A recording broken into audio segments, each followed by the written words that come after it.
할렐루야, 길 위에 말씀이 오신 여러분 사랑하고 축복합니다. 오늘도 말씀이 힘이 되는 하루가 되길 원합니다.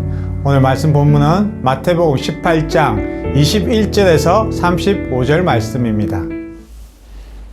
그때 베드로가 예수께 다가가서 말하였다. 주님, 내 형제가 나에게 자꾸 죄를 지으면 내가 몇 번이나 용서해 주어야 합니까? 7번까지 하여야 합니까? 예수께서 대답하셨다.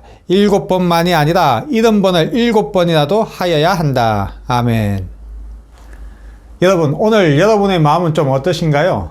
살다 보면 누구에게나 가슴 깊이 박힌 가시 같은 이름이 하나씩들 있죠. 이름만 들어도 속에서 뭔가 확 치밀어 오르고 잊어보려고 애를 써도 더 무겁게 나를 짓누르는 그런 사람들이 있습니다. 이 원망이라는 감정은 참 지독하죠. 가만히 있어도 심장을 쿡쿡 찌르고 머릿속에선 그날 일들이 자꾸 무한반복으로 재생이 되죠. 아니, 어떻게 나한테 그럴 수가 있어 라는 생각이 늪에 한번 빠지면요, 우리 에너지는 좀 먹듯 사라지고 오늘 내가 누려야 할 소소한 기쁨까지 다 빼앗아가 버리죠. 주님은 70번씩 7번이라도 용서하라고 하는데 솔직히 우리는 아주 불가능한 얘기처럼 들리기도 합니다. 도대체 우리가 무슨 수로 이렇게 할 수 있을까요? 오늘 그 지독한 가시를 뽑아낼 수 있는 실마리를 한번 여러분과 찾아보길 원합니다. 오늘 말씀은 보면요, 두 종류의 빚쟁이가 나오죠.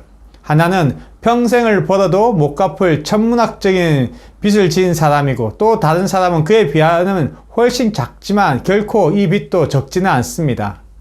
첫 번째 사람이 진 빚을 오늘 가치로 환산하면요, 놀라지 마십시오. 무려 수조 원에 해당됩니다. 개인이 감당할 수 있는 수준을 아득히 넘어선 액수죠. 그런데 왕이 이 빚을 아무런 조건 없이 그냥 없던 일로 해주셨죠. 이 비유가 진짜 말하고 싶은 말은 무엇일까요? 네, 바로 우리 자신이 그 수조 원의 빚을 탕감받은 주인공이라는 겁니다. 내가 다른 사람에게 받은 상처를 따지기 전에 내가 먼저 하나님께 받은 이 어마어마한 용서의 크기를 기억하라는 것이죠. 용서는 바로 거기서부터 시작이 됩니다. 내가 받은 용서가 얼마나 큰지 깨닫게 되면요, 신기하게도 나를 괴롭히던 그 사람을 보는 시선 자체가 달라지기 시작합니다. 더 이상 이겨야 할 원수가 아니라 마음속에 평화가 없어서 그렇게밖에 행동할 수 없었던 잃어버린 안타까운 영혼으로 보이게 되는 거죠. 그 행동이 옳다는 건 아닙니다. 하지만 그 근원을 들여다보면 그 사람 안에 있는 그 지독한 결핍과 상처가 보이죠. 하나님의 사랑을 제대로 맛본 사람은요, 남들을 그렇게 잔인하게 대하지 못하거든요. 그 사람도 사실 사랑을 몰라 병든 인생일 뿐이라는 그 안쓰러운 마음이 들 때 우리 안에 그 날선 분노는 무너지고 그 자리에 용서가 싹틀 공간이 열리게 됩니다. 그런데 여러분, 여기까지는 우리가 보통 머리로는 다 이해되지만 어때요?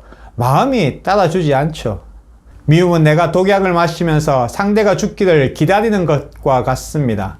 결국 나를 살리기 위해서 우리는 내 의지가 아닌 성령님께 우리의 인생을 맡기는 이 회복의 3단계가 꼭 필요하죠.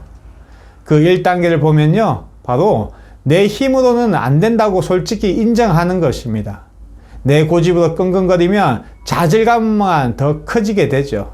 그리고 2단계로는 성령님의 도우심을 간절히 요청하는 겁니다.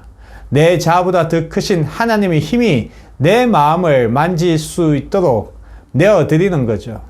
그리고 마지막 3단계는 그 결과를 내가 통제하려는 마음을 툭 하고 내려놓으시기 바랍니다. 용서는 내가 해치운 숙제가 아니라 어느 순간 스며드는 선물과 같은 거죠. 그 시간을 온전히 주님께 맡겨드리고 잠잠히 기다리시기 바랍니다. 이 세 단계를 통과할 때 비로소 저와 여러분의 영혼이 숨을 쉬게 되는 거죠. 우리는 흔히 용서가 그 사람을 위한 것이라 착각할 때가 있죠. 하지만 진정한 용서는요, 내 기분이 나아져야 할 수 있는 것도 상대방이 와서 싹싹 빌어야 할 수 있는 것도 아닙니다. 용서의 기준은 오직 하나, 하나님이 나를 어떻게 사랑하셨는가를 기억하는 것이죠. 용서는요, 더 이상 나 자신을 원망이라는 감옥에 가두지 않겠다고 결심하는 나 자신의 자유를 위한 가장 주체적인 선택인 것입니다. 그러니 하나님이 나를 조건 없이 먼저 용서하셨다는 사랑에 뿌리 내리시기 바랍니다. 사랑 길외 가족 여러분, 오늘 말씀을 세 가지로 정리해 보겠습니다. 첫 번째는 내가 받은 수조 원짜리 은혜를 잊지 마시기 바랍니다. 상대를 원수가 아닌 하나님의 사랑이 필요한 영혼으로 바라보시기 바랍니다. 그리고 마지막으로는 용서는 혼자 할 수 없음을 인정하시고 성령의 도우심으로 나를 살리는 용서를 선택하시기 바랍니다.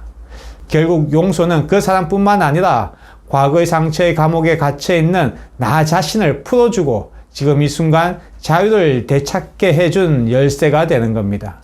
그 열쇠가 이미 여러분 손에 쥐어져 있습니다. 이제 그 문을 열 준비가 되셨습니까?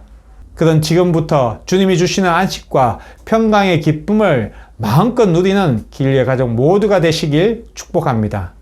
오늘도 힘내세요. 함께 기도합니다.